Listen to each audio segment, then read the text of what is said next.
उसको मिक्स करोगे तो बनेगा। सर, मैं आई गो टू टॉयलेट। ये लो, चले मूतने साहब। ब्रेक में नहीं जाते बनता क्या?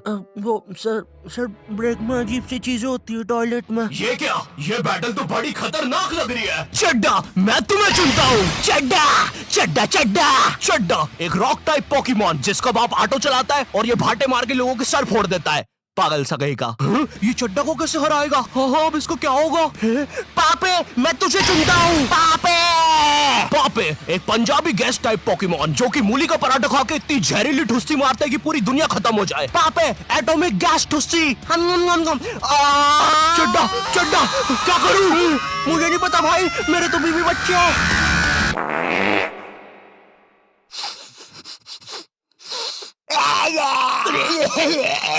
टीनेजर्स।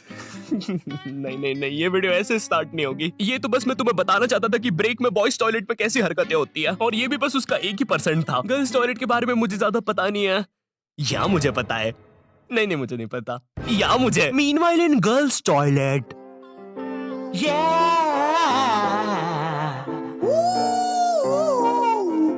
ये कहानी है गर्ल्स टॉयलेट के पीछे की। जी हाँ दोस्तों, गर्ल्स टॉयलेट जहाँ लड़कियां सुपर हीरो बन के थर की बुड्ढों को बचाती है।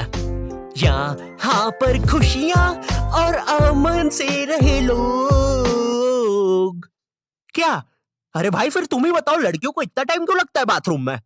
छोड़ो यार, मैं वीडियो स्टार्ट करता हूँ। टीनेज, जब बच्चा अपने आप पर ध्यान देना शुरू करता है, वो कैसा दिखता है, उसके बाल कैसे है, वो क्या पहनता है, और जब उसे पता चलता है कि उसका तो सब कुछ ही बर्बाद हो रखा है। मुझे याद है 8th 9th में मैं अपने पूरे बाल खड़े करके स्कूल जाता था, बिल्कुल टेक्टन 7 की ये जिन कैरेक्टर की तरह। तेल पानी लगा के स्कूल निकल जाता था। स्कूल पहुंचते पहुंचते बालों का ऐसा रबड़ी नूडल बन जाता था। खैर ये फिर भी अच्छा लग रहा है क्योंकि ये रोनाल्डो है, मैं रोलेंडो लगता था। स्कूल यूनिफॉर्म भी ना मेरी माँ ने मेरे को बचपन से बड़ी पहनाई है, और ऐसा भी नहीं कि 1-2 नंबर बड़ी, सीधे 4 या 5 नंबर बड़ी। स्कूल में जो बच्चे होमवर्क करके नहीं आते थे ना, वो मेरे अंदर आके ही छुपते थे। इतने बड़े कपड़े। छुपे रे भाई, बहुत जगह है यहाँ पे तो। अरे तुम दोनों?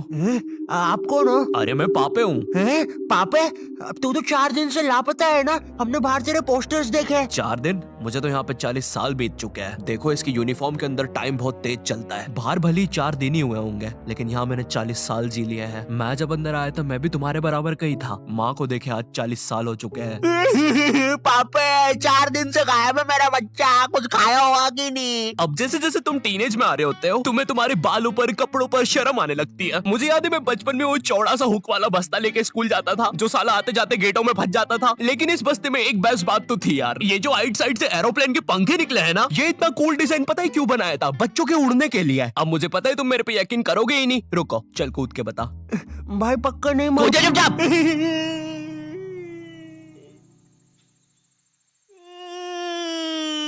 मैंने तो बोले।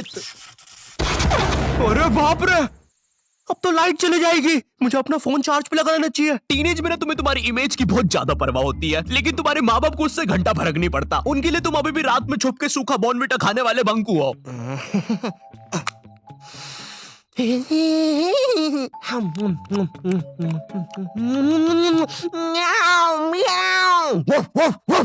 बॉर्नविटा सूखा तो बिल्कुल ना खाने दे बच्चों को। भाई मेरी इमेज की तो ना पहले से ही धज्जिया उड़ रखी थी मेरी मम्मी की वजह से। मैं ना स्कूल बस से जाता था, और डेली जैसे ही मैं बस में चढ़ने वाला होता था, उसी समय मेरी मम्मी को याद आता था, अरे ये दूध पीना तो भूल ही गया। भगते भगते उबलता हुआ दूध और बादाम लेके मेरी मम्मी बस के सामने खड़ जाती थी कि जब तक मैं वो उबलता हुआ गरम गरम दूध खत्म नहीं करूंगा कोई कहीं नहीं जाएगा। भाई मेरी माँ एक दूध के गिलास और 2 बादाम के साथ पूरी बस हाईजैक कर लेती थी। अब ना सारा प्रेशर मुझ पे होता था, क्योंकि मुझे वो 100 सेल्सियस का लावा जितना गरम दूध 10 सेकंड में गटकना है। क्योंकि अब बस के सारे बच्चे इंक्लूडिंग ड्राइवर और कंडक्टर भैया सबकी नजर मुझ पे ही है। वो गरम दूध गटकने के बाद मेरा गला कुछ ऐसा हो जाता था। वैसे ये मेरी फोटो लीक कौन कर रहा है बे? टीनेज में तुम्हारे माँ बाप तुम्हारी प्राइवेसी की धज्जियां उड़ा के रख देते हैं। एग्जाम्पल के लिए अगर तुम अपना फोन कहीं छोड़ के जाओगे, ये पक्का चेक करेंगे, और अगर तुम बोल के जाओगे मेरे फोन पे किसी का भी फोन आए तो उठाना मत, फिर तो पक्का उठाएंगे। और चलो फोन उठा लिया कोई दिक्कत नहीं है, लेकिन अब बात भी तो करो सामने वाले से। फोन उठा के चुपचाप खड़ जाएंगे। इनको पता लगाना होता है कि सामने वाला कौन है, क्योंकि इनको लगता है कि तुम्हें बस लड़कियां ही फोन करेगी। हेलो, ये कौन लड़की फोन कर रही है तेरे को? अरे मम्मी आकाश है, ध्यान से सुनो। तो इसकी आवाज लड़की जैसी क्यों आ रही है? क्योंकि दिमाग में लड़की घुसा के रखी है आपने, और लड़की बोल के उसकी अलग बेइज्जती मार रहे हो। क्या सच में मेरी आवाज इतनी लड़की जैसी है? कहीं मैं सच में तो लड़की नहीं? बहुत हो गया, अब मैं अपनी शक्तियों का गलत इस्तेमाल करूंगा। और इसी तरह आकाश ने अपनी शक्तियों का गलत इस्तेमाल शुरू कर दिया। बेबी एक बार फिर से बोलो ना प्लीज ना। रिचार्ज करवाओ ना सोना बाबू। Wingardium leviosa. सुनो मेरी सारी जायदाद मेरी बेबी के अकाउंट में डाल दो। और हाँ 253 का रिचार्ज। 256 का बाबू। 256 का रिचार्ज भी कर दे। हो गया सर, हो गया, काउंटर मत तोड़ो हमारा, हो गया। बेबी बेबी बेबी बेबी सब छोड़ के चले जाते हैं। और इसी तरह आकाश बन गया दुनिया का सबसे बड़ा स्कैमर। ये ऐसे क्यों हंस रहा है? मुझे क्या पता, शायद जो नशे अभी हम करने वाले हैं उसने पहले ही कर लिए होंगे। तो तेरी गर्लफ्रेंड नहीं है फिर? नहीं है, बोला तो सही। ठीक है जा। वैसे एक सेकंड, नशे के बारे में क्या बोला तू? अगर तुम अपने फोन की तरफ देख के इतना सा भी मुस्कुरा दोगे ना तो इन्हें लगेगा तुम अपनी गर्लफ्रेंड से बात कर रहे हो। और चलो मान भी लेते हैं अगर मैं अपनी गर्लफ्रेंड से बात कर रहा हूँ तो मैं मुस्कुराऊंगा क्यों? अरे भाई वो गर्लफ्रेंड है मेरी, जोकर थोड़ी ना। अरे अरे नहीं नहीं। ओए सुरेश, क्या तुम्हें ये नाव वापस चाहिए? अंदर आओ। ओए रहने दे, नाली वाली नाव है वैसे भी, तू ही रख ले। और तेरे को शायद कहीं देखा है मैंने।